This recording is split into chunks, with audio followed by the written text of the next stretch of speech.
AP metro rail corporation టిప్సా Sista కన్సల్టెన్సీల మధ్య MoU జరిగింది. Visakha Vijayawada metro రైళ్ల నిర్మాణం, పర్యవేక్షణ, సాంకేతిక సహకారం కోసం కన్సల్టెన్సీతో మంత్రి నారాయణ సమక్షంలో ఒప్పందం పత్రాలపై సంతకాలు జరిగాయి. రాష్ట్ర విభజన చట్టం ప్రకారం విశాఖ విజయవాడలో మెట్రో రైళ్ల నిర్మాణానికి ఏపీ ప్రభుత్వం ప్రతిపాదనలు రూపొందించింది. మెట్రో రైళ్లు ప్రవేశపెట్టడంపై గత ప్రభుత్వం తీవ్ర నిర్లక్ష్యం ప్రదర్శించిందని మంత్రి నారాయణ ఆరోపించారు. పెరుగుతున్న వాహనాల ట్రాఫిక్ నివారణకు మెట్రో రైళ్ల నిర్మాణమే పరిష్కారమని కూటమి ప్రభుత్వం నమ్ముతోందని మంత్రి నారాయణ చెప్పారు. కేంద్రం 20%, రాష్ట్రం 20%, మరో 60% తక్కువ వడ్డీకి కేంద్ర రుణం ఇప్పించేలా ప్రణాళికలు రూపొందించారు. విశాఖపట్నం అర్బన్ అథారిటీ టేకప్ చేస్తుంది 20% కేంద్ర ప్రభుత్వం ఇస్తుంది. మిగతా 60% సాఫ్ట్ లోన్తో దీన్ని రాబోయే 3 సంవత్సరాల్లో పూర్తి చేయాలనే విధంగా దీన్ని టార్గెట్ చేశాం.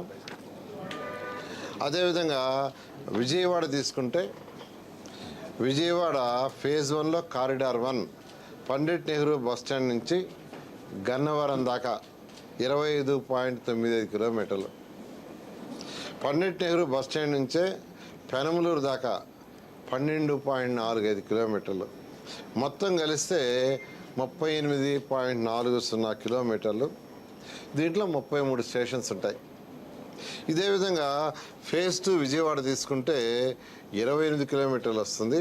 అది ఎక్కడంటే పండిట్ నెహ్రూ బస్టాండ్ నుంచి అమరావతికి. మాస్టర్ ప్లాన్లో అమరావతిలో కూడా మెట్రో రైలు పెట్టారు. అయితే కొంత టైం పడుతుంది అమరావతిలో రావటం. ఇది ఫేజ్ 2. దీనికి 10,118 కోట్లు అవుతుంది. 10,118 కోట్లు.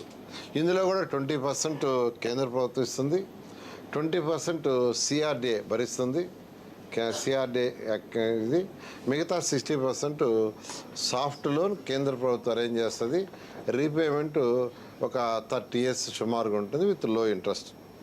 అయితే ఇక్కడ మనకు విశాఖపట్నంలో ఏదైతే మెట్రో లైన్ వేస్తున్నారో ఆ మెట్రో లైన్ వేసే దగ్గర కింద యాక్చువల్గా రోడ్డు ఉంది, రోడ్డు నేషనల్ హైవే రోడ్స్. అందుకని కొన్ని జంక్షన్స్ వస్తున్నాయి. ఆ జంక్షన్స్ దగ్గర ట్రాఫిక్ కంజెషన్ కాకుండా ఉండటానికి 20 కిలోమీటర్లు double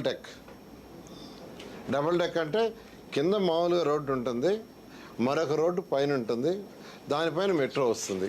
Visakhapatnam urban authority take up చేస్తుంది 20% కేంద్ర ప్రభుత్వం ఇస్తుంది. మిగతా 60% సాఫ్ట్ లోన్తో దీన్ని రాబోయే 3 సంవత్సరాల్లో పూర్తి చేయాలనే విధంగా దీన్ని టార్గెట్ చేశాం. అదేవిధంగా విజయవాడ తీసుకుంటే విజయవాడ ఫేజ్ 1లో కారిడార్ 1 పండిట్ నెహ్రూ బస్టాండ్ నుంచి గన్నవరం దాకా 25.95 కిలోమీటర్లు, పండిట్ నెహ్రూ బస్టాండ్ నుంచే పెనమలూరు దాకా 12.45 కిలోమీటర్లు, మొత్తం కలిస్తే 38.